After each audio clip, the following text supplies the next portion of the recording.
voice testing. Are you there, Tal? I am. Let me open my camera Let's here. open our cameras. Let's Yes. stop sharing. Let's resume recording. And here we are, 8 p.m. here in Poland. No idea where you from, guys. So you can chat. You can post it in Zoom.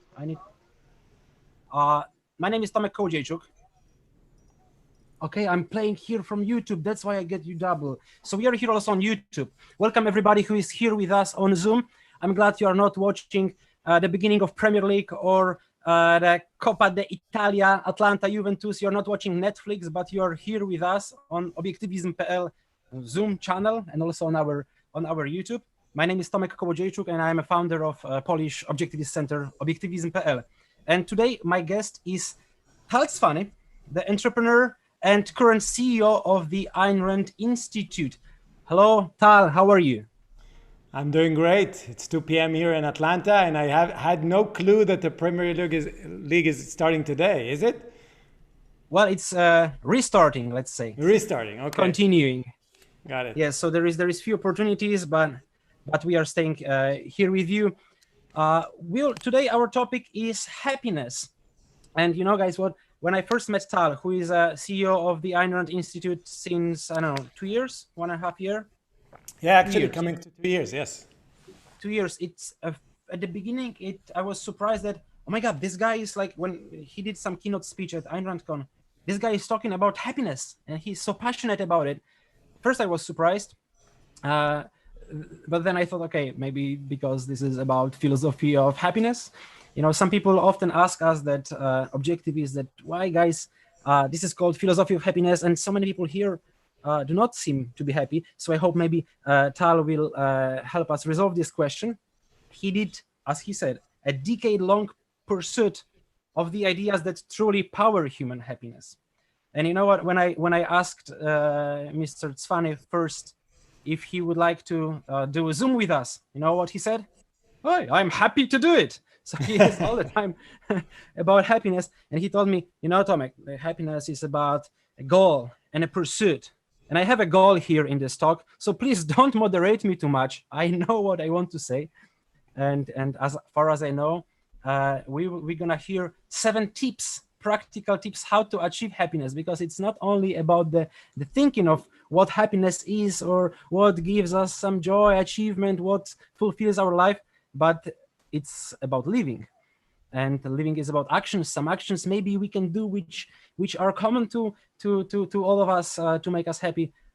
Well, I don't know. I would also like to hear some answers, some tips, because all of us, I hope, want to be happy. So Tal, the stage is yours. And by the way, I know you will moderate me no matter what I say, so it's great. So of course, no censorship, but it's my private Zoom. It's your Zoom. Anyway, happy and delighted to be here, Tomek. Thanks for everything you're doing. You know, we had an amazing event in Warsaw in February. I'm looking forward to having the same kind of experience in Prague next March. So if you guys are in Europe, plan on meeting us in March in Prague. So that's what I thought of doing today. And I'm really excited about this talk because it's very practical. It's going to have 7 tips. And what I recommend, so the format will be, I will give a tip, I will talk about it, I will explain it, and then we'll open it up so we can have a question or two about each one, maybe save the longer questions to the end of it. And so it'll be more interactive. So you can actually ask question about the specific tips that I'm going to talk about. Another thing I recommend you do is you take a pen or paper or your phone or be ready to type in a computer, because I'm not going to show any slides. And you're not going to see everything that I'm talking about in text. So just write it down if whatever makes sense to you. So let's, like Tomek said, I started the journey about a decade ago, and I got exposed to Atlas Shrugged and then to Ayn Rand and her ideas. And for me, it was always about one thing. It was not about just learning philosophy, which is something I'm excited about. But I'm not excited about it or passionate about it to the point where I want to make it that my profession. My real motivation was always, how can I make my life better with the power of philosophy specifically the best one that I know of, which is objectivism. So that is my attitude. This is what I'm striving to do, and that's what I'm passionate about. And in a way, for me, it was always by building a bridge from very conceptual, abstract ideas that geniuses like Ayn Rand can think about and get all the way to the nature of reality and the nature of consciousness and allow us to get principles. But for me, it's about building a bridge between those principles and how do you actually get to the point where you're happy and you're motivated and you're smiling and you feel good about yourself. And I know that bridge is very hard to build, and I'm all about that bridge. So those are 7 tips on how to build a bridge between understanding the ideas, and I'm assuming that this audience knows a little bit about objectivist principles, and I will be relying on them, but more so, what do I do once I recognize they're true and are good principles for my life? So let's start with tip number 1. Tip number 1 is you should know what happiness is. Like anything in life, if you don't have a clear vision of what you're going after, you won't get it. You absolutely won't get it. So, for me, having a great concept and a vision of what happiness is the starting point. The question is, great, so we have a paper. Can you close your eyes and envision a world where you are completely, utterly happy? Where are you? Who are you with? What are you doing? What's happening around you? How does your day look like? How does your weekend look like? What's going on with your life if you are completely happy? And if you don't have a clear vision of what that could be like, you don't have a starting point. So what I would recommend you do is you have that vision of you, and I will talk more about the power of writing things. For me, it's all about writing things, but being able to close your eyes and imagine yourself in a state of happiness is the starting point. And another thing about this tip is knowing what happiness is think about what it means.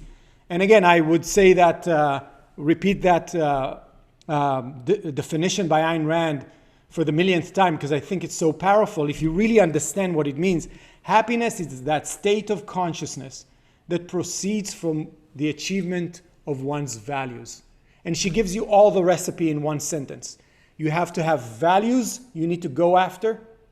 You have to go achieve them, and what proceeds out of that process of having the vision and the values, going after them, is that state of happiness, that state of consciousness that is happiness. So when you ask yourself, what does it mean to be happy? Is to have the state of consciousness that says, I am good at going after things. I am good at knowing what I want to do, and I'm actually going about achieving them in a specific way. So it's not just about the achievement, but it's about the character that you build by achieving it. So tip number 1, and I'll be happy to get a question about it, is understand what happiness is and what it is for you. That's the starting point. Questions, comments? So if you guys have questions, I'm going to accept you on camera or on audio if you have your camera on, if we could see you. If not, you can always chat them here in Zoom or on YouTube. I'm watching both of them. You can raise your hand, click raise your hand, or write your question here on chat on Zoom, and I will be happy to do that. Tal, did you have do you remember having a conception of happiness before meeting objectivism? That's a great question. I'm not sure I did. For me, it was about getting things that in a way were expected to be achieved. Getting things like a great, family, wealth, a good job, safety more than anything, hobbies at the end of the week, very unconscious abstraction of what happiness is all about. And I want to say one more thing that I want to stress. It should be your happiness And it should be a rational happiness. By that I mean, when you close your eyes and you dream about what you want to be, it needs to be aligned with who you are and the reality around you. So, a lot of people get confused about, should I follow my passion or not? Should I, follow my happiness or not? This whole thing takes care of itself if you add the word rational. You can't be a singer if you don't have a good voice, right? So people think about passion as if it's an emotional thing. No, it needs to be completely rational, well thought out, well envisioned.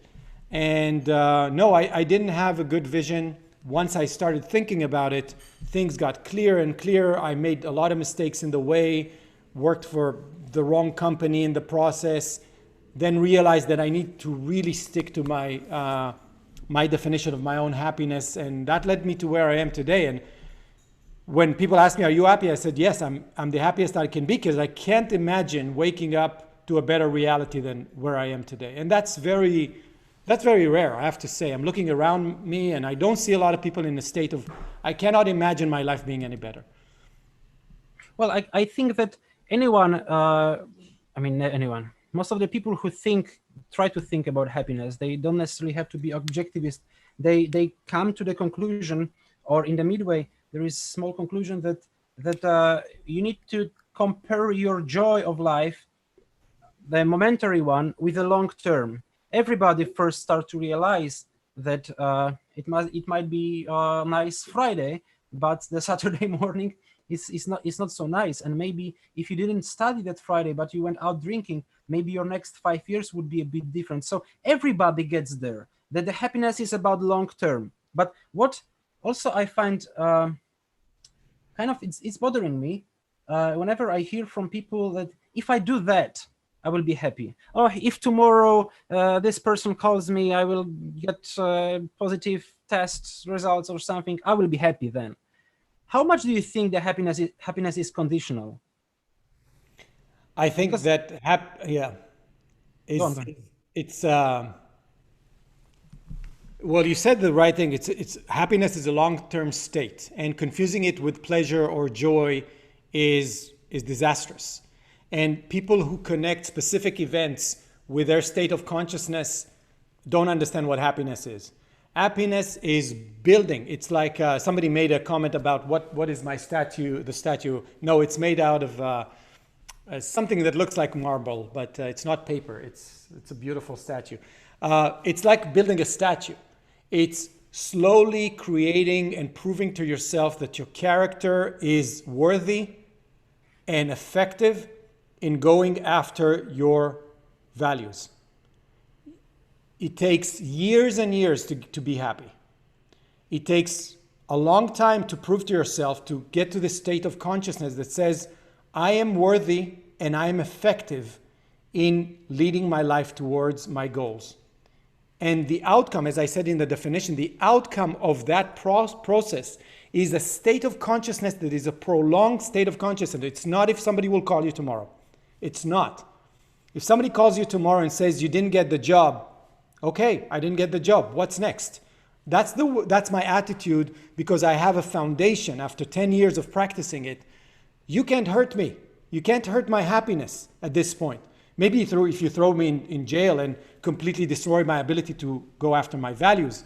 But this is a foundation, like a foundation of a statue that you build over time and you refine over time, that allows you to be happy. Let me, I don't know if there are any other meaningful questions. Let me go to the second one, if that's okay with you, Tomek. I have one more, which was at the beginning of our discussing this event. I'm not sure, maybe it's in the second point, but you said that you're gonna bring us 7 tips. So guys, after each tip, we'll have this small conversation section. You are free to chat in chat, or click raise your hand, or tell me that you wanna be on video. Then I'm gonna take your question live. But the first question that we had was, can everyone be happy? Do you think that achieving happiness is available from like every situation in life? Or there are some points where, well, it's too difficult, you need to give up, you will not be happy, you can just, thrive? It's a very deep question. I will answer it briefly because it can take us to a whole different discussion. I completely believe in free will. Free will is anyone's ability at any given point in time to change the premises on which their life is riding on.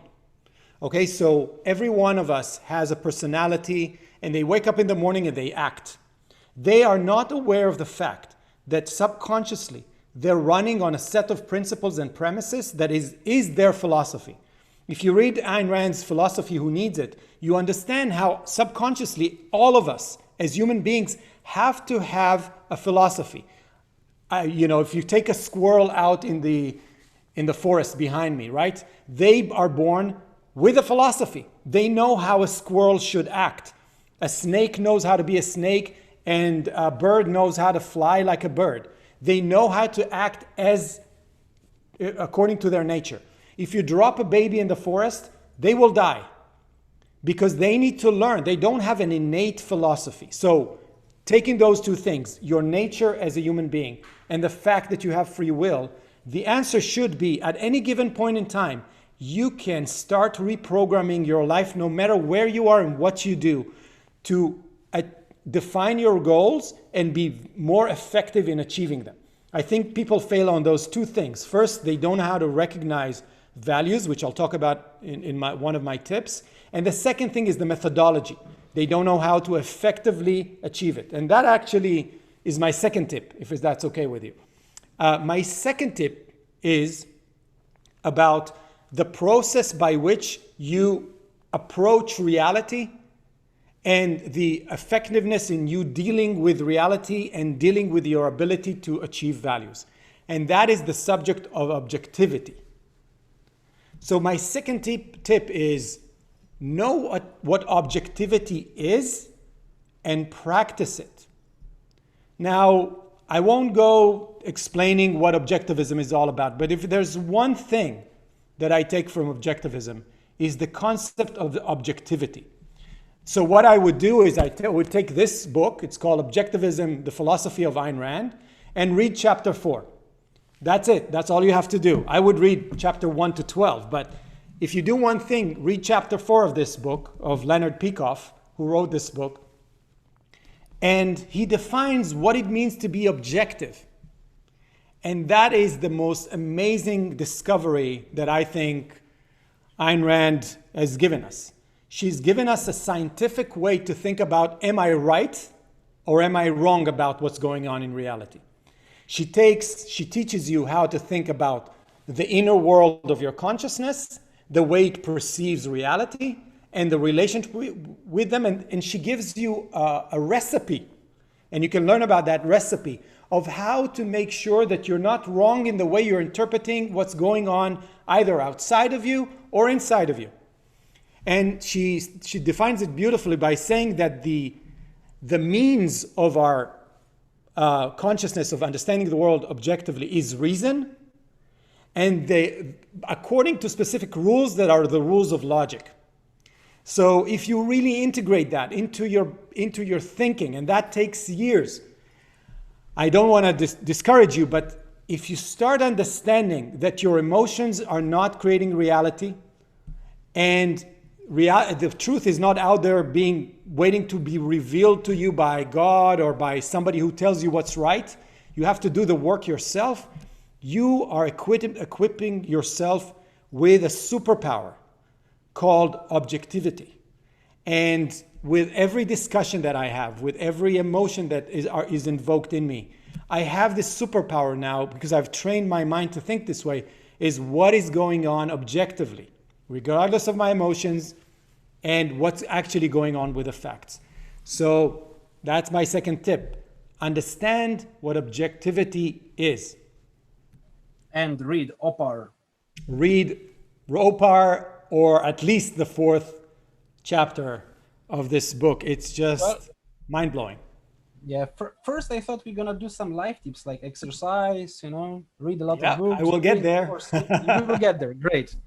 Bartosz had a question, which is more related to the tip number 1. Yeah. He said that he has mostly good view on happiness based on values and good values, but some parts he can see that his vision of happiness is conditioned on rooted elements of conformism and social duty. So as I understand it, your happiness also depends on how other people see you.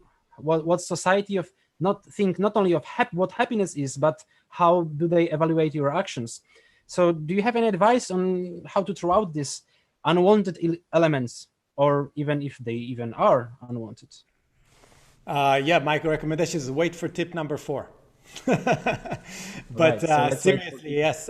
When I say happiness, I will talk about in tip number 4 that it's your happiness. There's only one unique you in the world that will ever exist, and there's only one unique way for you to achieve your happiness. No one, no gurus or your family or your country or whatever it is can tell you what happiness looks like for you, for me, for anyone. It needs to be defined and created.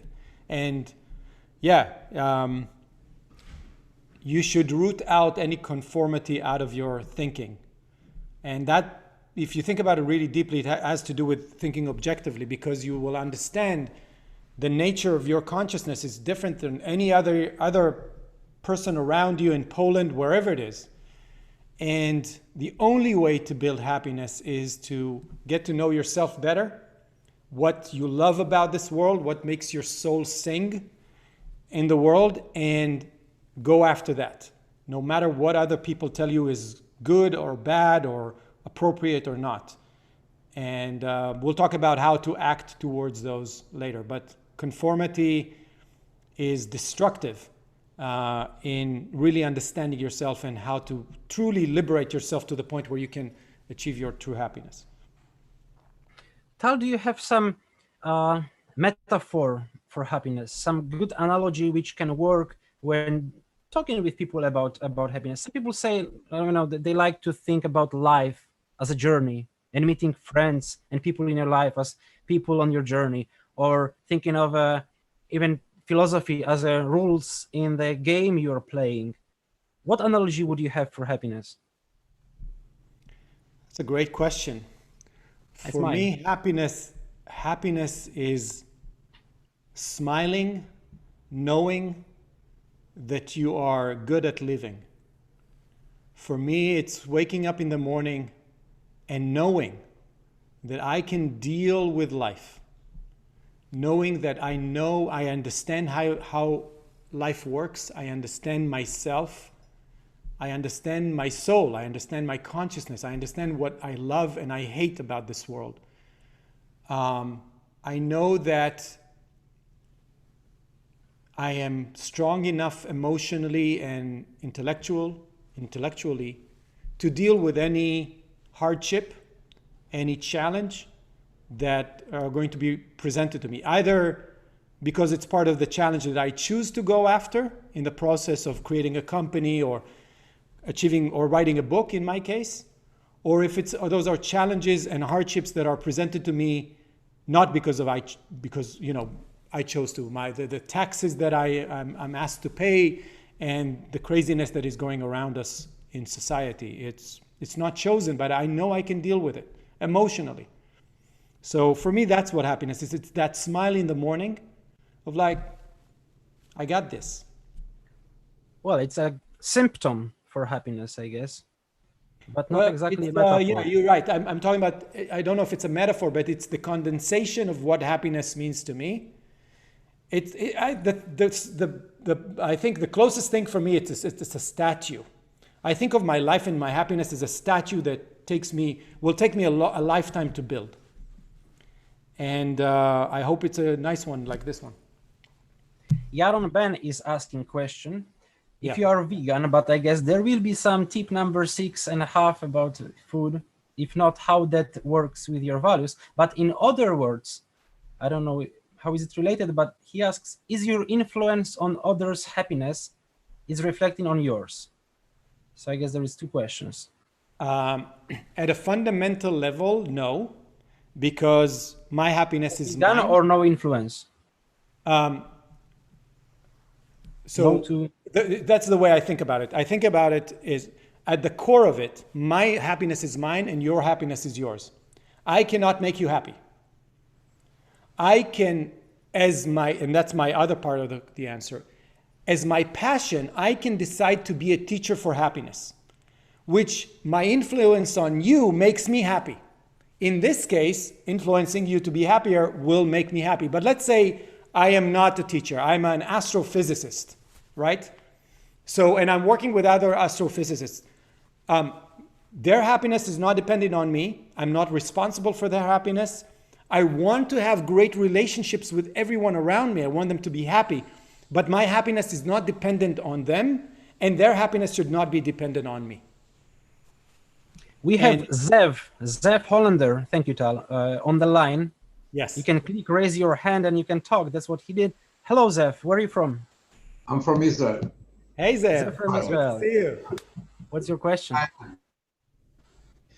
Well, it's a remark rather than a question about the nature of my own happiness. I think that happiness is unachievable. I think that what is achievable is the pursuit of happiness. And the happiness is like a lighthouse in our life, and we are constantly driving in direction using all the principles you were talking about, of course. And I think that the human nature defeats being in the state of happiness. Because once you are, that's why I don't believe you that you are in a state of happiness right now. Because you would have lost your drive, your pursuit. And the pursuit of happiness, this is our drive. That know where to go won't go there. But once they are there, it's like they lost their goal. So this is my vision of it. But it didn't change anything from what you said. It's like the values and everything exist. They are just unachievable as such. Well, let's wait for tip number 6, and then we can have that discussion, because I don't think I fully agree with you. I don't think that a happiness should be an utopian vision that is never achieved. I think it's a little mystical to think about it this way. But again, let's not open the discussion right now, because I think you and I are very close in our definition. But you have this element that I'm not necessarily agreeing with, which is it's unachievable. Let's move to tip number 3, because I think a lot of the question I know will be covered in my tips. So I'll try to get through them quickly. Tip number 3 is get serious about your goals and be relentless. The goals, your rational goals that are well thought out of what you want to achieve in life are the foundations and the prerequisites of your happiness. So if you don't first clarify them, which I talked about, then you have no hope. But if you do, and you have a list of those are the things I want to achieve in life, in the realm of career, in the realm of relationship, in the realm of health, in the realm of finance, of all of the things you want to, the wealth that powers other areas of life, you have to start going to the gym. You have to be consistent and disciplined and relentless in your pursuit of them, because if you really understood how critical they are to the experience of your next, however many years you have left to live, you would say, why am I wasting my time not being really serious about achieving it? And so it's all about having clear goals and doing the work. You have to go to the gym of being happy. So write it down, the list, and then start imagining what your life will be like, but add the layer of making a plan, understanding all the things that need to happen in order for you to achieve your goals, and then start executing. And I will talk more about execution later, but it's more about the attitude than the actual execution. For me, I don't see people really serious, passionate about their goals. They give up too fast. If you want to be a writer, it's going to be damn hard to become a good writer. But the question, are you going to give up on the first rejection and the second rejection, and knowing that you suck in the beginning. Everybody sucks in doing something they really want to be good at, right? Are you going to give up? Are you going to tell yourself, like Tomek suggested, oh, happiness is not for me, I'll go do something else that will make me some money? No, be serious. It's the prerequisites. It's what your happiness stands on, what you stand on. So be serious. Develop this attitude of, this is the most important thing in the world. Nobody gets to touch it. Nobody gets to destroy it. Nobody gets to tell me I cannot do it, right? I don't get to tell me I cannot do it. And I know it's hard. It's the hardest thing for people to wake up every morning and be consistent enough in pursuing the goals. This is why they have to be so clear, so well thought out, explicit. I at one point had a poster in front of me with my 3 top goals in life. And every time I sat down, they were right in front of me. And the first question is, am I doing something today to achieve one of those 3 values? And so that's my third one. Get serious and be relentless. Tomek, maybe I'll go through one more and then we'll open it up. I want to just ask you when to give up. Sure. When to give up? Yes. When you're dead. Give up when you're dead. Well, but you can see that some of the goals are unachievable, and maybe it's just worthless to spend your energy on pursuing them. Great. So let me ask you, what is the goal that cannot be achieved? Give me an example. Well, like a relationship with other person. With whom? A specific one? A specific? Well, no, I'm not meaning you. Yeah, but it's in general. So no, because I wanted to take it as an exercise. This is one of the things about making your goals reasonable and rational.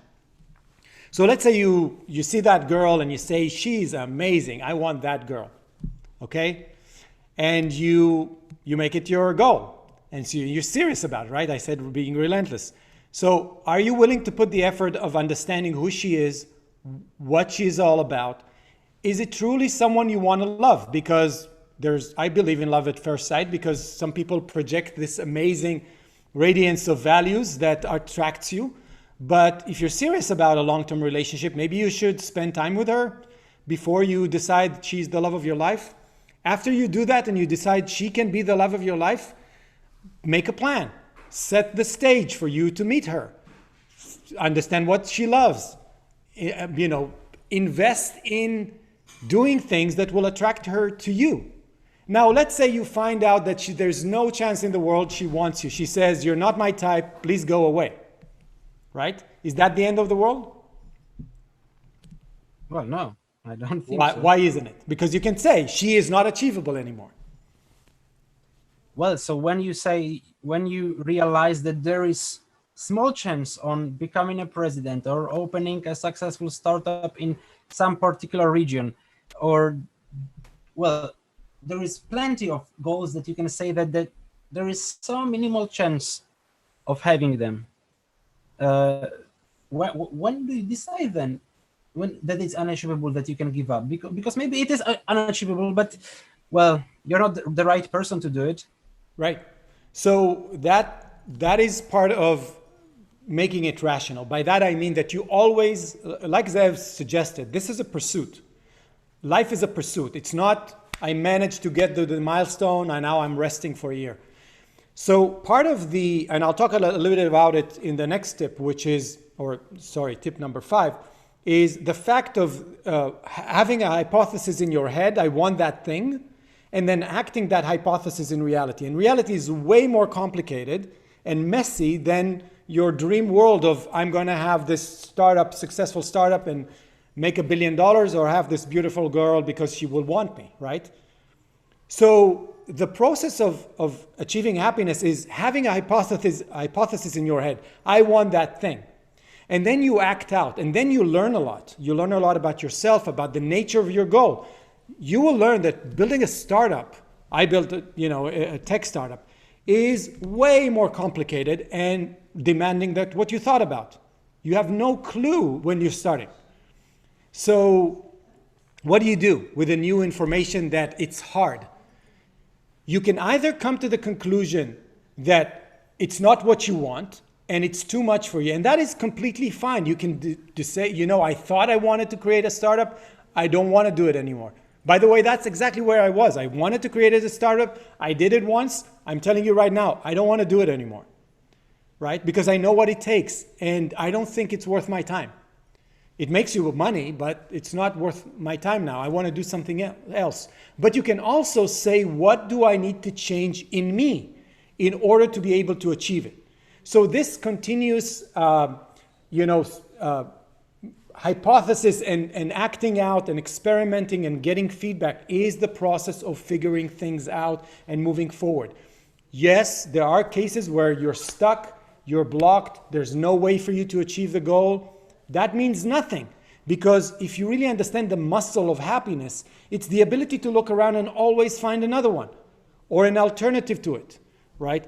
So I think that your question has a premise of, I would say, too much hypothesizing and not enough acting. Because if you will continuously check what it is that you want and go act and gather information and come back and think about it and figure out how to solve the situation, you will continuously make progress. And the beauty of the goals is that they change and shift. You start with wanting this type of startup company, and then you say, that's not really what will succeed. Maybe we take this angle, maybe we shift, we pivot, and you'll find yourself maybe somewhere else, but you will build your happiness in the process of trying it out. So I hope that gives you an answer. What's the tip number 4 then? Thank you. Yes. Well, so tip number 4 is think for yourself, with a capital about yourself, which goes back to Bartosz's, question. After you think, do you find yourself in this situation where you're looking like this for about 30 minutes? You don't. Do you find yourself writing on a piece of paper for 30 minutes, thinking about your thoughts, your goals? Most people don't. And I'm telling you, it's hard to think for yourself. It's the hardest thing to choose to focus your mind without any distractions on a specific topic. I know it about myself. I know it about my kids. I know it about everybody around me. Having a quiet environment that allows you to think about what it is that is going on and introspect is the hardest thing in the world. And it's a prerequisite for knowing what it is that you think, what you want, is dependent on slowly uncovering, like peeling an onion, like self-discovery, self-psychoanalysis of writing what it is that I want. And I'll give you an exercise, okay? Write the question on a piece of paper, who do I want to be with? Question mark. And start writing, but promise to turn off your phone for 30 minutes. Put yourself in a room for 30 minutes. That's all I ask you to do. And give yourself that gift of writing and understanding that you are completely unclear on the question, who do I want to be with? Not what I want to do, which I think is even more complicated. Who do I want to be with? Or choose a question that really bothers you at this point. Why can't I get this or something? Try to think about it for 30 minutes straight with writing, not thinking in your head. Your head is very limited with space and what we call the crow epistemology. Put it on paper.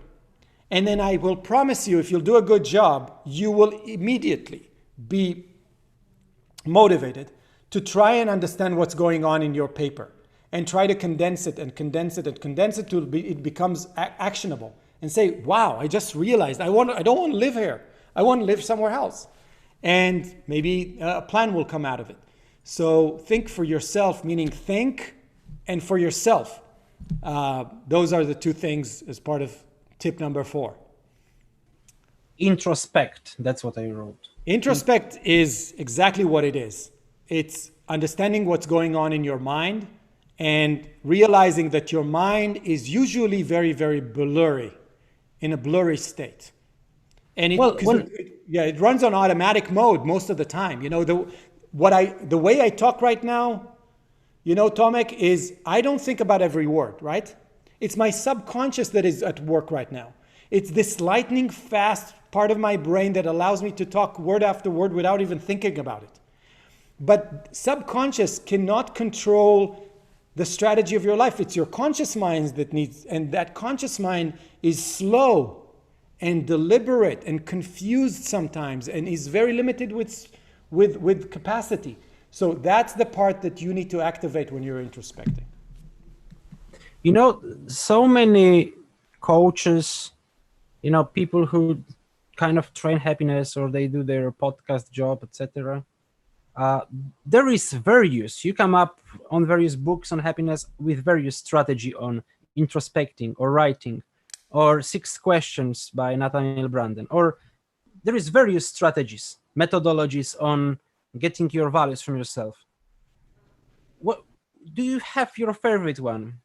This writing exercise, like 30 minutes something, which will, okay, I can turn off my phone for 30 minutes. You gave us one. Ask this most important question and write for 30 minutes. Okay.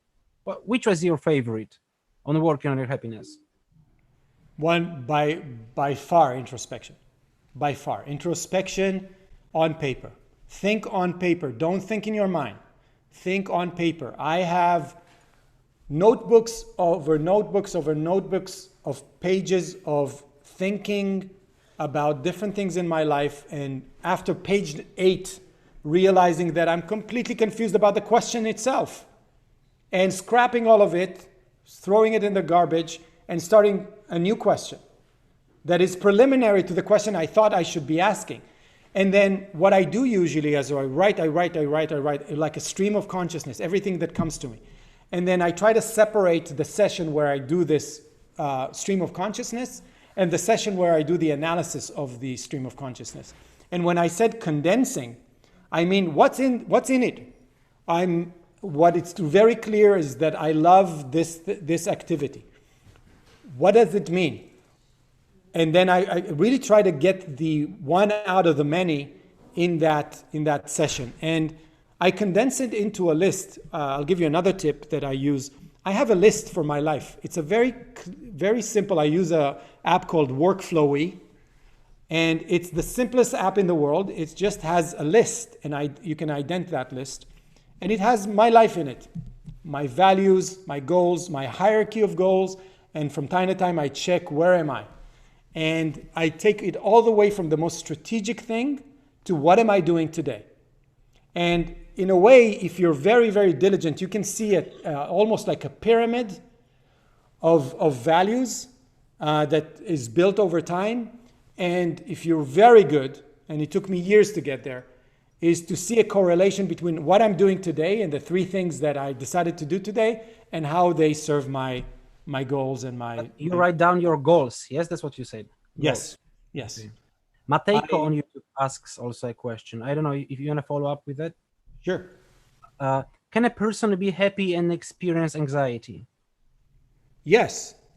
I think that anxiety is something that you deal with. And let me say a word about anxiety. So what I've learned, and I really recommend, there's a lady by the name of Jean Moroney, and she has a website called Thinking Directions. And she offers a thinking lab. And with that, she tells you how to deal with emotions. And the beautiful thing that I learned from Jean is name your emotion, identify it. So let's say I wanted to move from one job to another.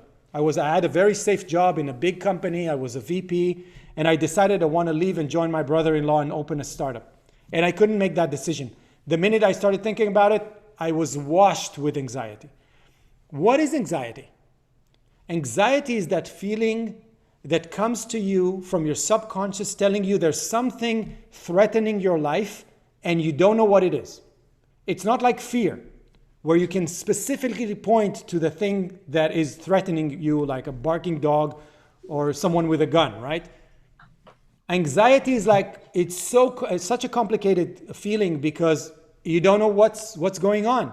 There's something in your brain. The reason for your fear, your anxiety, is some kind of value judgment that happens in your subconscious that tells you it's going to go wrong, it's going to be bad, you're going to suffer. So what I've learned is, one, I identified that what I'm feeling right now is anxiety. Second thing is, what do I do about it? Going back to objectivity. Why am I thinking that this move will be bad for me?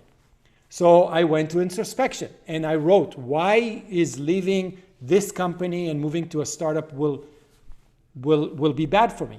And I realized that value judgment in the back of my mind, my subconscious mind, is telling me that it's going to be unsafe because I will make less money, which is a valid concern. I will see my kids less because I will become a weekend dad because I'm going to start flying all over the place. It's going to be super hard, which didn't concern me so much because I was very committed. So those two things are valid concerns. So my subconscious is sending me signals in the form of an emotion.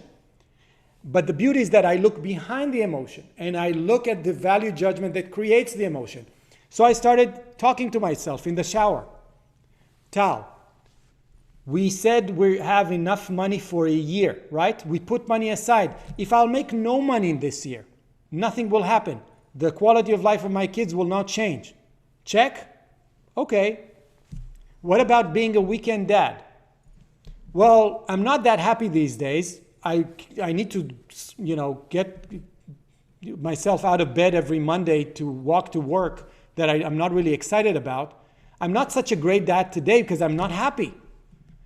Maybe it's better to be a great, excited dad that is fulfilled on a Thursday, Friday, and Saturday. And what if I make a decision with myself that I'm going to fly home every Friday afternoon and not Friday? So I got the evening of Thursday, Friday, Saturday, and Sunday. It's like 3.5 days. So it's not really being a weekend dad. It's like half dad, right? Half of the time dad.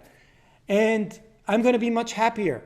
So after you talk to yourself, the anxiety goes away completely, but lowers it. So for me, it's not can I be happy or have anxiety. Being happy means learning how to deal with anxiety, how to deal with tough decisions, how to manage your emotions. And one of my tips later on is how to deal with joy, how to extract more out of the things that you do achieve, which people don't do. They achieve amazing things and they're like, I'm okay.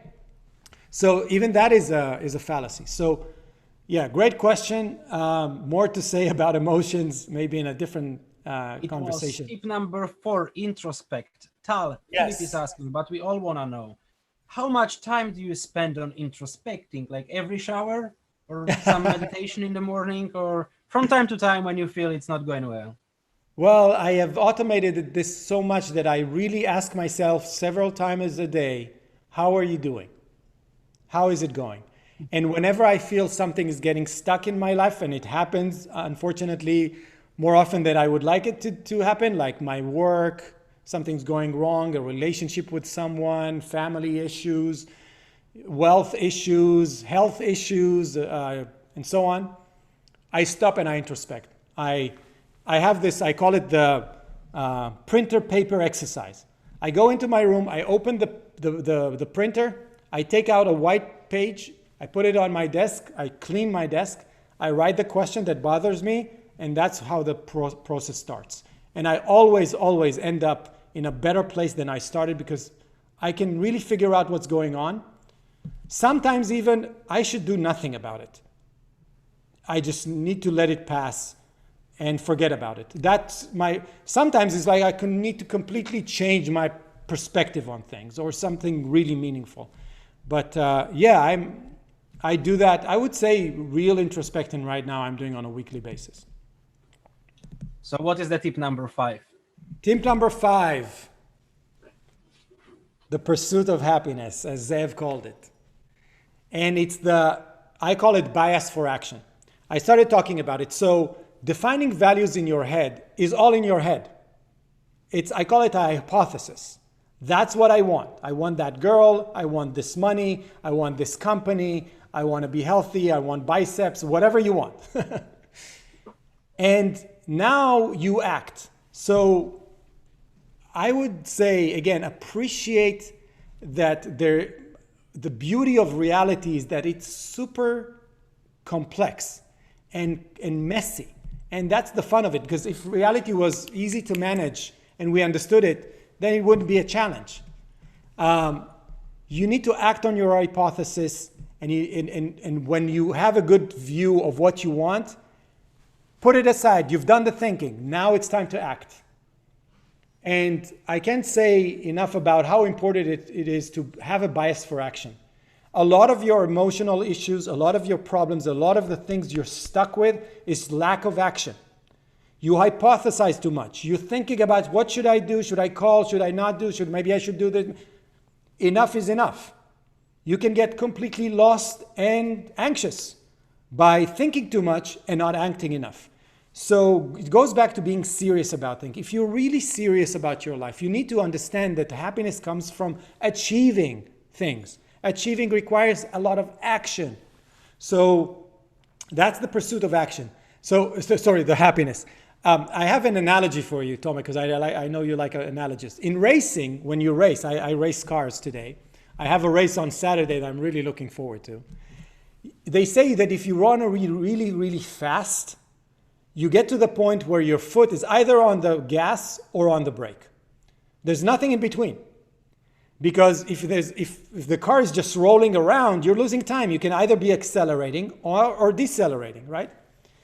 So, and it's very, very hard to get to that point where your foot is on the gas or on the brake all the time, because you have to be very, very accurate. For me, is think about it. What your mind and your body can do is think and act. That's all you can do. So it's not like gas and brake, but it's time to slow down and think, and time to act. And if you're somewhere in the middle, like maybe I'll do it, and you're floating around, not being sure what you want to do and not acting on it, you're not living, you're not as fast as you can be. You're not as happy as you can be. Don't float around. Don't evade the need to think. Don't evade the need to act. So act, and once you act, get feedback, change, try again, fail, try again, succeed, go back to thinking, get another goal. That's life. That's what Zev, I think, was mentioning when he said it's always a revolving value pursuit. So guys, this is actually a call to action. If you like to act, you can go and like our Facebook, Objektivism. I just posted the link on chat, and also act on chat. You can ask questions here on chat. Turn on your camera. You're very beautiful, so you can be seen. And I know that Tal would like to see more faces here. I'm glad there is like 25 people here. Yeah, and a lot of faces. There is more of us. That's nice. Hi, Maria is here. Hey, Maria. We have people all over. You can write in chat also. If you don't have questions, just write what's up, where are you from, and what time is there. Tal is in Atlanta. It's 2 p.m. there, actually 3 almost. Yes. I'm in Poland. It's 9 p.m. Tal, what is number 6? Tip number 6. So tip number 6 is. Oh, Pavel. Sorry, Pavel actually has a question to this one. Pavel, are you with us? You can unmute yourself. Yes. Hi, Tal. Hi there. You hear me? Yeah. Okay. Yes. So I have a question. More practical one, because sometimes, at least I have it,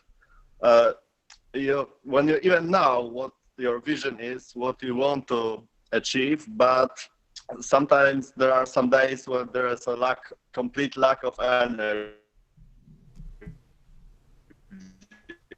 And it's not that you are not passionate about what you want to do, but there is some. I mean, Ayn Rand even wrote about it, that she has such a days when she look at the world and she can force herself to write another page, and how to deal with it. Go to waste. Yes, you don't achieve anything on those days, so you want to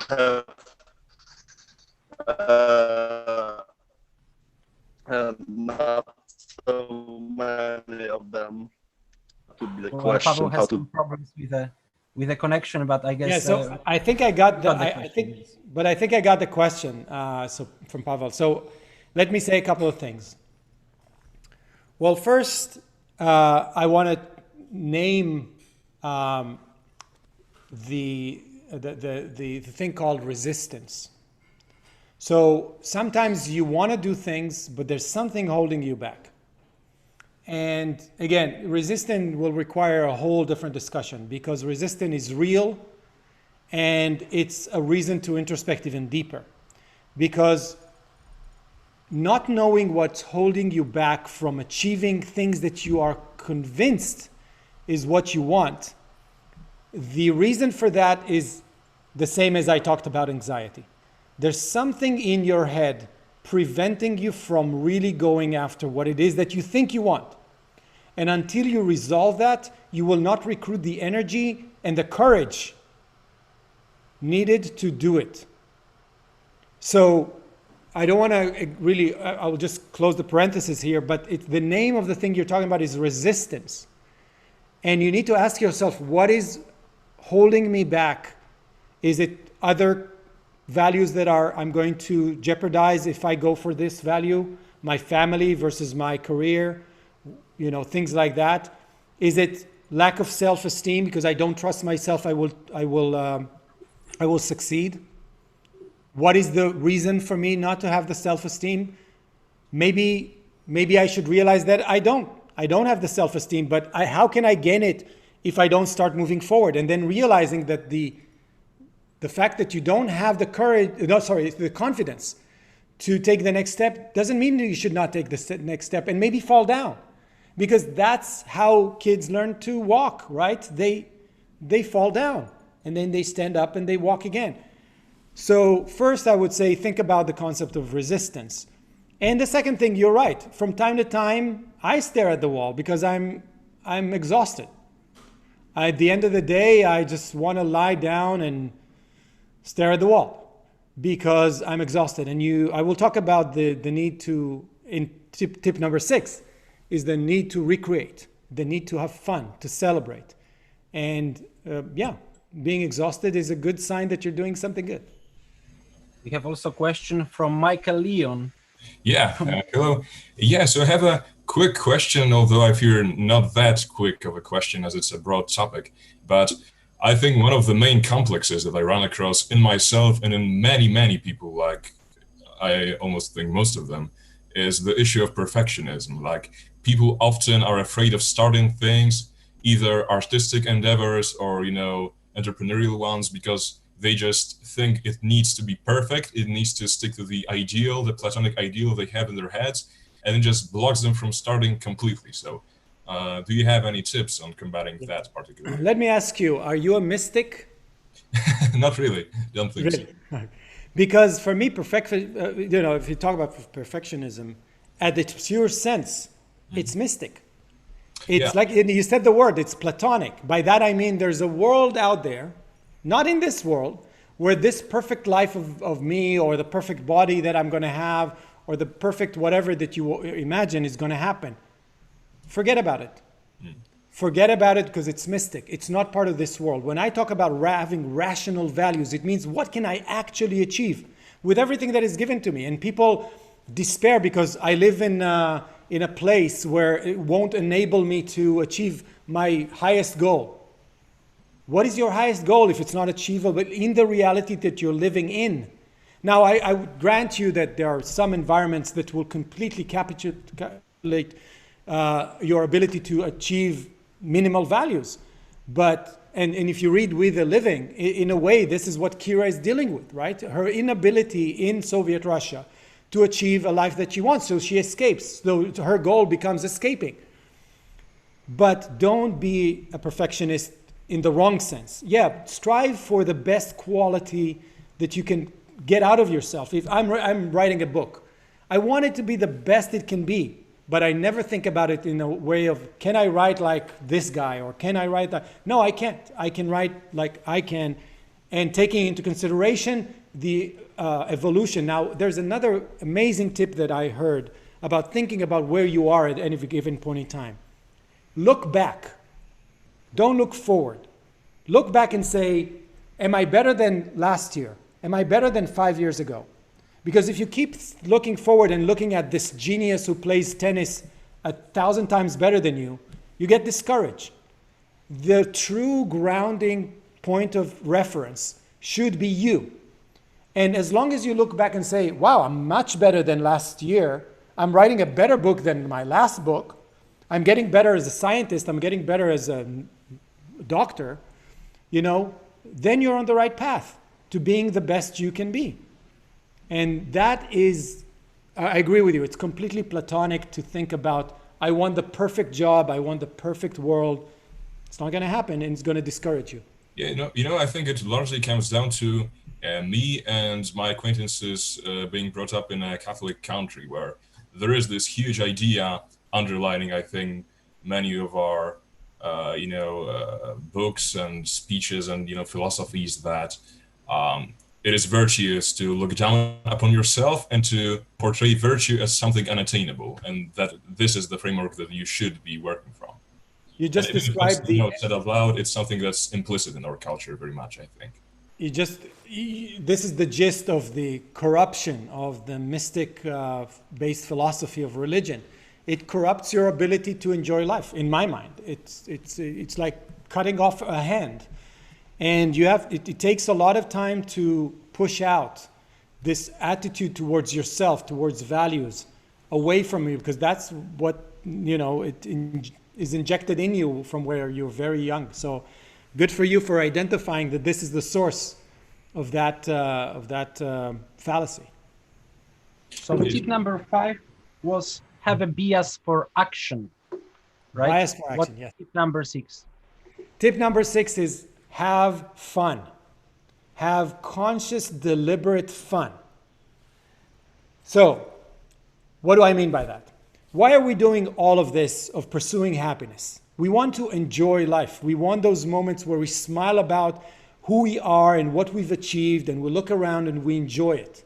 And people forget to stop and really appreciate where they are and what they've achieved, because life is not just about more money and a better career and a better relationship. It's also about the part of life where you stop for a second and you enjoy. Or you go for a vacation and you recreate, or it's the part where you're doing your hobbies for no real reason. You're not producing anything other than fun, other than enjoyment. People underappreciate art. And one of the things that I owe objectivism is the aesthetics of objectivism, which teaches you that art and what you love about life from an artistic perspective is just a food for the soul. And I would never think about buying a sculpture and flying it all the way from Guatemala and paying money for it before I discovered what is the role of art and even recreation. The fact that I'm going to race on Saturday, or that I'm going to play my drums or my sim racing at the end of the day or something like that. So even that needs to be deliberate. Make a list of things that really makes your heart sing. And I would challenge you even more. Think about why those things are so pleasurable to you. I just found out that I don't like to drive fast cars. I like slower cars that turn really well. This is why my race is going to be on a Miata MX-5 and not a Porsche, right? I enjoy the fact that all of the drivers have the same power, right? And we race against each other with turning, which is really complicated, because racing in an oval, like most of the Americans here around me are racing, is completely useless. It's just who can drift and so on. So I went to the point of saying, what type of racing will be most enjoyable to me? And it led me to think about Mazda MX-5 and not other options that were much more expensive and would not give me the same. Why do I like this sculpture and not other sculpture? Why do I like this painting and not that painting? And what that allows you is to identify more areas of life where you can derive a lot of value. And I will challenge you. Go talk to people about classical music, about opera. I don't like listening to opera, but it doesn't mean that I won't at one point try it. To say, what's so fun about this? Maybe I'm missing something. For instance, now I listen to classical music that my ear was never trained to listen to like classical music. And after talking to some friends, and they said, try this, start with this, close your eyes, listen to that in the dark with full volume, see what emotions arise. And it's like, wow, that's a whole new world. I didn't know that ice cream flavor existed, you know? So have fun and be serious about your fun. But deliberate about your fun and trying to get more fun. Listen to more types of music and new types of art and new type of recreation. So that's my tip number 6. What else than racing is your thing that you enjoy? Drumming. Drumming? Yes. All right. If you come to Auckland next year, you'll see me on the drums. And will I see you racing somewhere on YouTube or somewhere? Maybe do you have some hobby page you would like to share it with us? You want more people to know about it now? No. I'm not good enough for that. But I'll just tell you that I'm on iRacing, which is sim racing, if anyone knows that. And I'm actually racing real races here in a local racetrack near Atlanta. So I would love to see it one day, live at least. You said and don't try new drugs, because I saw a comment. No, I'm not talking about drugs. Drugs are try really the old ones. Try the old ones which are already checked. That's right. Don't do drugs. Well, okay. Any questions about? You need to experiment sometimes. No, I'm fine with the way my conscious mind works without drugs. I think. Anyway. Is there any question to the point number 6, which was enjoy? No new questions. The last and final. Oh, there is Zeph. Zeph, go on. You're unmuted. Thank you for just giving me, justifying my love for computer games that I always feel guilty about. So thank you very much. That's exactly it. Don't feel guilty about loving video games or loving doing whatever it is that makes it, gives us, brings a smile to your face. Do it. Do it proportionally, right? I wouldn't recommend playing games all day long. There are several values in life, and I think I mentioned the 4 domains that I believe really are the core of it: career, relationship, health, and finance, which drive a lot of things in your ability to achieve values. Don't feel guilty. And by the way, but think about what games you love, what games you don't like. Why do you like this game and you don't like that game? What is it about it? Is the self-movement of getting the highest score? Is it beating someone else? Is it the thought process? That for me, kind of tinkering with the nature of what makes you happy is very interesting.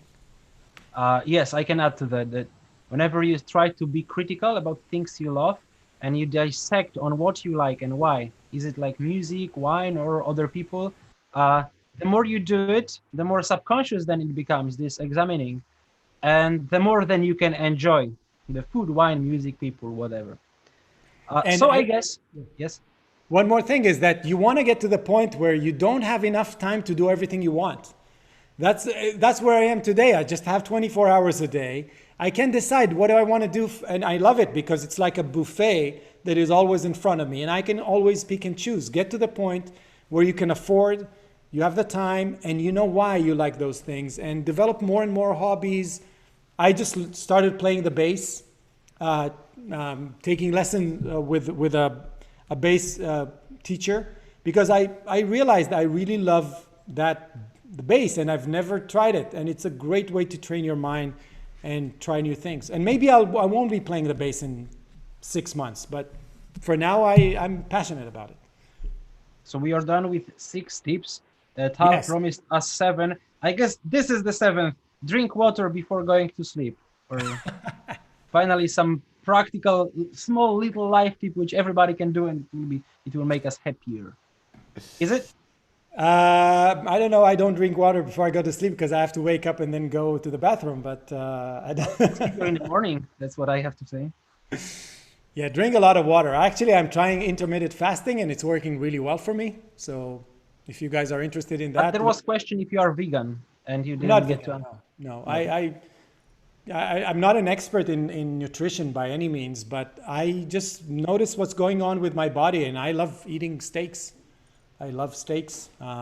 And I'm not talking about the moral aspect of it, which I completely reject because I don't believe in animal rights whatsoever. I think that's not understanding the concept of rights, but we'll leave that to another discussion. What's the tip number 7 then?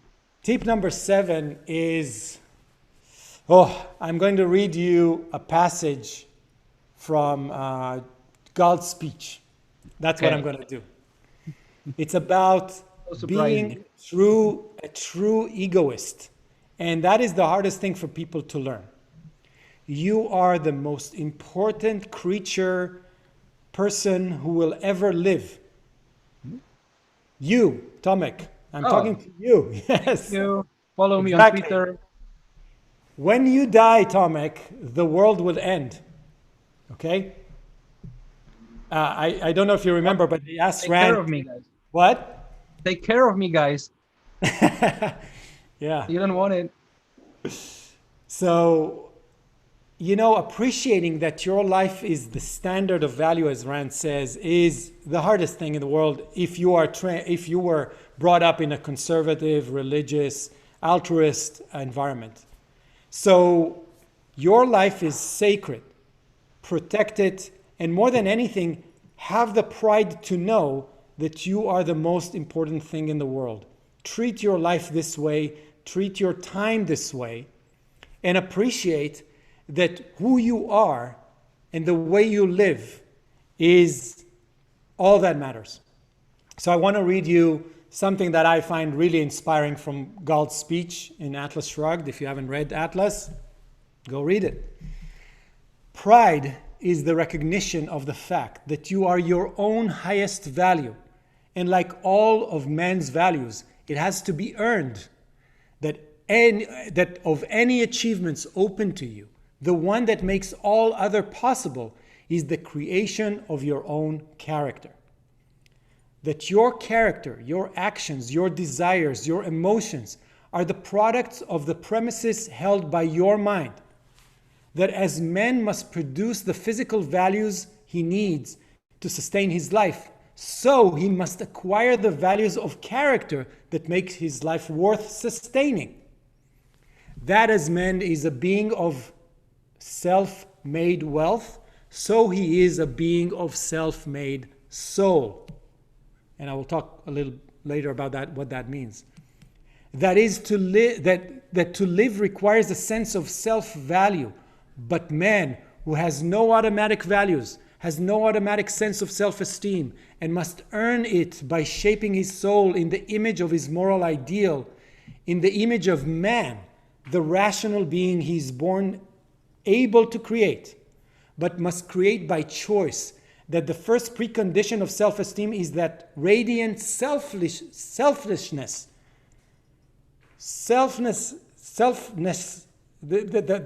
the fact that I'm the most important thing in the world. That blew my mind when I read it. Of soul, which desires the best in all things, in values of matter and spirit, a soul that seeks above all else to achieve its own moral perfection, valuing nothing higher than itself. So when I read that, I had to stop and realize how differently I see myself and my life than what she is talking about. A heroic being, me, a hero with a cape, flying through, through the air. And after that, I read The Fountainhead, which completely blew me away and made me start acting on this philosophy. I am trying to be a hero.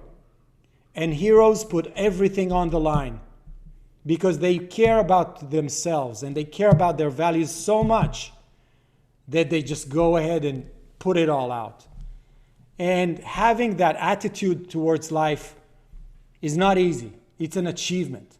But if you read what I've just read from God's speech again, you will see that, why live if not for your highest values, for everything that you can be? Why spend a minute caring about what other people think or what they want you to do, about the political issues of your country, about the economical affairs of whatever, other than you and what you want out of this life, because it's going to end pretty soon. So be an egoist in the full sense of the word. And the world, by the way. Be an egoist in the sense of your life is the standard by which you should evaluate all other people and all other things.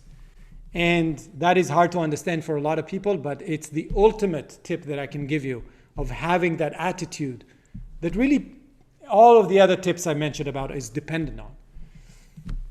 I'll stop here. And I'll drink water like you suggested, Tomek. You're muted, I think. And I'm talking. Thank you, Tal, for that. Yes, I was expecting something more like drinking water and some life hacks. Something like, people who meditate 5 minutes a day, they are happy. Or there is some survey about people who exercise. There is actually, various theories of like top 10 things that most happy people in the world do, which includes drinking water, maybe, I don't know, or being conscious about what you eat. I have a very pragmatic solution for you. Don't read those lists. Because if you understand what I'm talking about, I'm saying something very radical. No one can tell you how to be happy. What works for them is the opposite of what will work for you. If they drink water and they're happy with it, maybe if you drink water, you have to go pee and it won't work for you. Maybe if they tell you be consistent and why start a startup company? I talk to Silicon Valley. It's like, yeah, everybody should be an entrepreneur. No, some people should be teachers, right? So don't listen to what the 5 tips for happiness of doing A. Listen to the methodology, and all of my tips are methodological. It's the way to think. It's the principle of how to approach and build your template, in the content inside the template of what exactly your values are going to be are yours. You can decide to be vegan, eat meat as all day long, be a teacher or be an astronaut. They're all good. I can't tell you what to do, but I will tell you how to do it and how to think about achieving this. Everything that I gave you are driven from a philosophy, a very well integrated philosophy that understand the nature of happiness and understand the principles that apply to you, Tomek, and for me, and for everybody on this call, the same way, because we're human. But the content of our happiness is completely individual. And this is why I stay away from drink water or do this and it will make you happy. Those are too pragmatic. And for me, you don't appreciate what free will is if you really take that on faith. Well, those are pragmatic, but sometimes you can find out from such lists. I'm playing devil advocates. I partly agree with you. Something like, okay, limit sugars that you eat. And maybe I have never thought about it. I have this in my framework that, okay, I want to keep my body healthy. And I haven't been thinking about like seeing what is amount of sugar, fats, etc. there. And if people say that for most of the people who eat less sugar, it works, they are more healthy. Let's try this point number 3 from the list, or meditate, but 5 minutes in the morning. See what you're doing. You're talking about a physical thing, right? So I agree with you. There are some physical things that are true to all of us. If if I eat carrots all day, I'll turn orange, right? Let me give you another example. You will never convince me that I cannot have my can of Coke at the end of a day or maybe twice a week. I will not let you take away my enjoyment of drinking a bottle of Coke once in a while. Yeah, drink it. Yeah. No, because that's the thing. You can say, no, I'm against sugar. Every time I drink Coke, I feel bad. Don't drink Coke. Don't listen to Tal, who says, I want to drink. I won't tell you what to do. I will tell you how to think about what to do.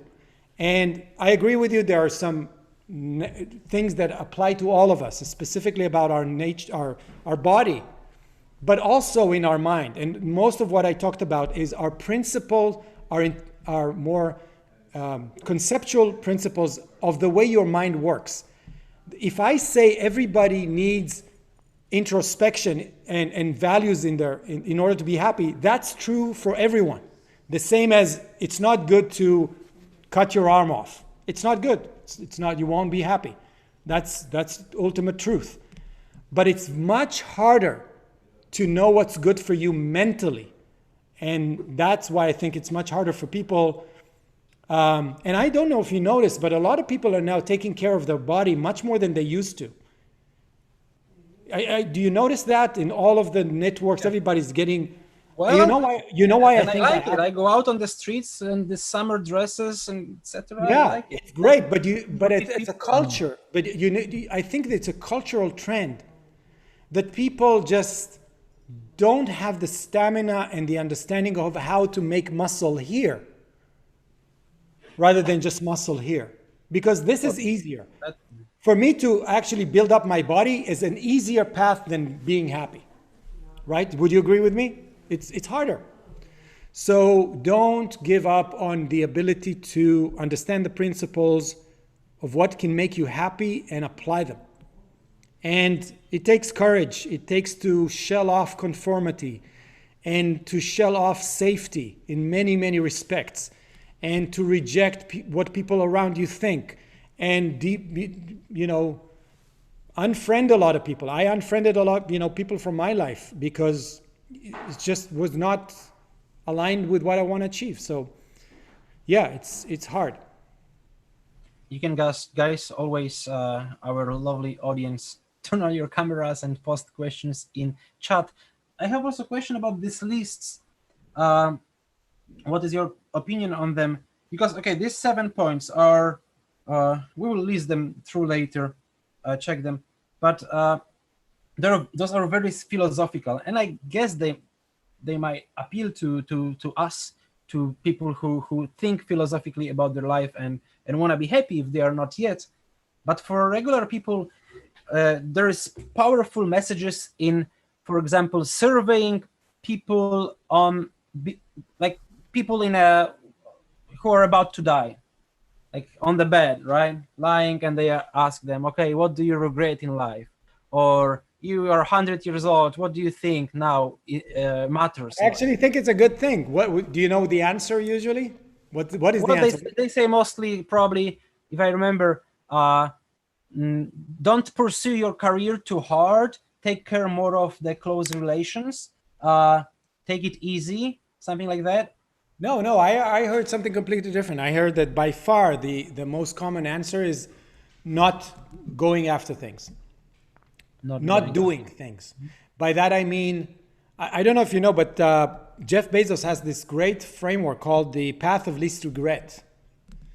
It's a great way to decide if you should go after something. And what he does, he's projecting himself in the future, looking back and saying, what will I regret more? Doing it or not doing it, right? And he actually used that. You should Google Jeff Bezos, the path of least regret. And that is a really great framework, because most of the time we're not doing things for the wrong reasons. I would bet on it that if you have a couple of days to live and I come and ask you, Tomek, what would you do different? Your answer will do, I should have done this. I should have done more. I should have tried more things. I should have not be so concerned with safety and what people think about me. I would just go all in. What is there to lose? My life? It's going to end anyway, right? So for me, it's going to be about regret of not doing what it is that you really, really want to do. And there are a lot of excuses, by the way. I hear them all the time. Correct me on my notes if I'm correct. Tips from Tal Tsfany, 7 tips. Let's see if you got them. For happiness. Yeah. Number 1, know what happiness is, right? Know what objectivity is. Yes, understand what it means to be objective. Get serious about your goals. And be relentless. And be relentless. Exactly. That's how I noted it. 4, introspect. Think for yourself and about yourself. Get and clear. A very practical tip there, go with the flow of your consciousness. Write it down, and maybe it will help you introspect and know what you actually want. Yeah, stream of consciousness. When you introspect, you should let go. No barriers, just everything that comes to your mind, because there are things hiding in your subconscious that you want to get out to the open. What about recording? Do you try recording on voice? No, I find that the fact that my hand slows down my mind helps me think. So when I speak too fast. Right, take back the pen, don't click. I think the pen, there's something about writing that slows down your mind and is better. Well, I forgot how to write with, I already made the small notes and I already feel these muscles, you know. We all used to have that mark. Remember that writing mark that you used to have? Right? I don't have it. Or maybe, you don't have it anymore. There is still. I think there is. Maybe, I don't know it from today. I'll check it tomorrow. Number 5, pursuit of happiness, have bias for action. Bias. Right? Yes. Go do. Don't get stuck in your head. Number 6, enjoy. Have and fun. Know what you like. Know you enjoy what you like. Have fun. Experiment. Number 7, be egoist, proud of yourself and building your character. Yeah, understanding what egoism truly means. People equate egoism with irrationalism. It's the opposite. Maybe people in this discussion, they have something more to say. Maybe they have point 8 or 9. Guys, you're welcome to click raise your hand or post it in chat. We have Puya Mortaheb, if I read it correctly. Puya, hello. Hello. Are you with us? Yes. I wanted to ask a question to Tal. So maybe now that it's point 8, I think this point has been implicit in everything that Tal was saying so far. But I think something that is really important is that be a valuer, value things strongly, because if you don't value things, then if you don't have any values, then you cannot achieve anything and you will not feel happy about it. My question is, this is a more philosophical question than non-philosophical. Of course, Ayn Rand had her own thoughts about it, but do you think that someone who lived all his life a second-hand life, like someone like Peter Keating, can be happy and can turn around and be a valuer again, or that is set for life? First, I would say it's very hard, because it took me years and I was very motivated. I think I'm a pretty intelligent person. And it took me a long time, a lot of effort to really understand what it takes to change things in your life. And when you peel the onion, you see, oh my God, I need to do more than this. I need to go deeper. I need to question things that I thought I shouldn't question. And I would say there are some people that you look at them and you say there's no chance in the world that they will change before they die. So I think there's something to be said about people that are completely corrupted their ability to think and to change because of conforming to other ways of thinking. But I truly, truly believe in free will. And that's the reason why I realized that I really enjoyed the company of kids. Because for me, kids are like, they're open, they're ready. Teach them. And they will take what you teach them and they will follow. And so I think that if you think about what's wrong in the world, it's education. It's the way of teaching kids how to think. Not the content, but the methodology and the understanding that I can figure out things in life. I have a mind that can know life. And so I did it at 40. It was 10 years ago, and I completely changed my life and my viewpoints, my political viewpoints, my moral viewpoints, my associations with religion, family, whatever nationality, everything changed. But it took a psychological toll no, I wouldn't say toll, because I don't have any regrets or any, but it took a lot of work. It took effort. It took, valleys of this almost despair of, can I handle this? Can I change my life so dramatically? And it's like I said about building a statue. You see that if you're consistent over time, it gets easier and easier, because you're shelling off weight and fallacies that just hold you down. So it goes back to the point about being an egoist and being relentless. Be relentless. Be extreme. Be super extreme. Don't compromise. Don't compromise on your values, on your rational values.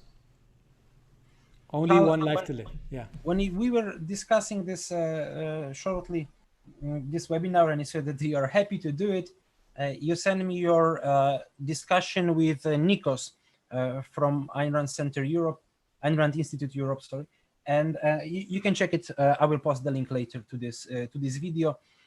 And you said something about understanding that it's important for a person to understand her emotions, and in order to do so, one needs to check how his automatic value judgments go, and dissect it to the smallest atom possible, on the smallest, to get these packages of values and check how different situations in life impact them. Could you please elaborate a bit more on that, or we can do another meeting about it, because I found it quite interesting. I think it's a major topic, Tomek, and I'll be happy to talk about emotions and what are they? What are emotions? And I think the misunderstanding of emotions is the number one culprit in people not knowing how to live. They lead with emotion, and they use the wrong part of the brain, or the wrong faculty in order to make the decisions, because emotions are really important. They're really important. Without them, what's the point in life, right? You want to enjoy life through emotions. You want to experience life, and you want to be happy. Happy is an emotion. That's the goal. But the question is, what are they? How do they work? Where do they come from? When are they good? When are they bad? When do they represent a fallacy in your subconscious? When do they represent a true objective response to what's going on? So this book, I will say again, there is one very good chapter about, man and what emotions are.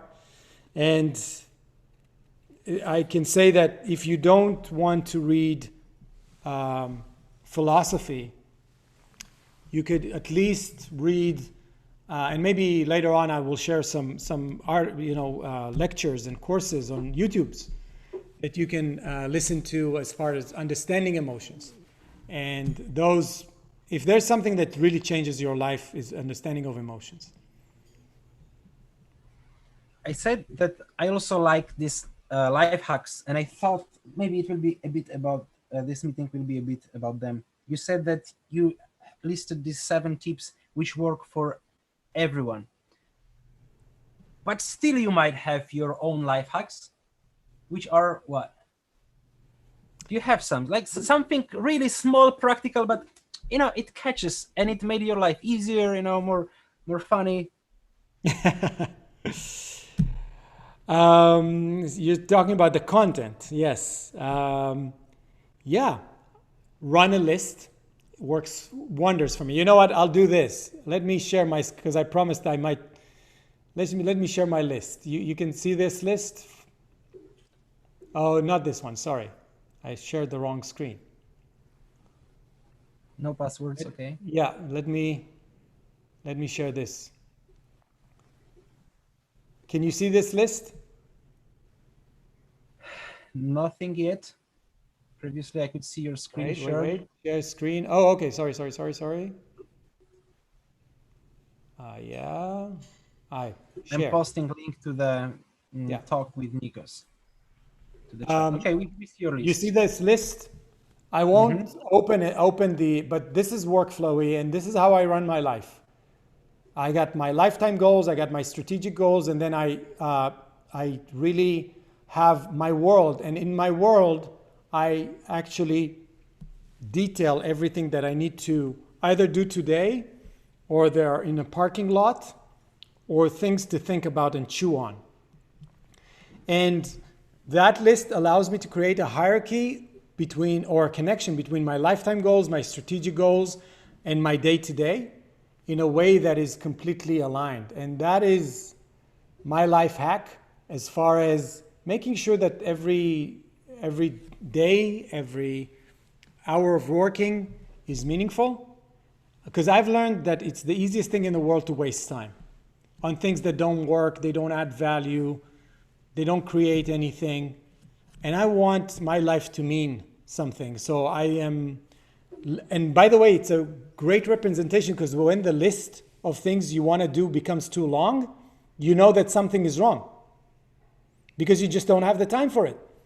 So for me, working with a list is my go-to tool, because that creates the connection between the limited time I have and my values. And they take the constraint of time and they take the list of my values and they mash them together into what I want. For a lot of people, it works to put what they want to do on a calendar. It doesn't work for me. So I work with a list, and I go through the list and I completely organize it in the beginning of the day, and I organize it again. And on a weekly basis, I will go over and shift things and move things around. But that's how I keep my values intact. All right, thank you for that. We will finish the official, our official part here, but as usual, we will make a short break with the song, and after that, you can turn on your cameras, microphones, and have an open discussion. I hope you, Tal, stay with us. My name is and is Tomasz Kołodziejczuk. I'm from Objektivizm.pl. You can go like us, but you can and should go to AynRand.org, the Ayn Rand Institute, the organization of which CEO is Tal Tsfany, our tonight's guest, who was talking about 7 tips of happiness. I hope you guys liked it. I hope you enjoyed it. So subscribe, follow, like, etc. Thank you for being here. Thank you, Tal. I'm closing the YouTube. So bye-bye, YouTube. I'm closing.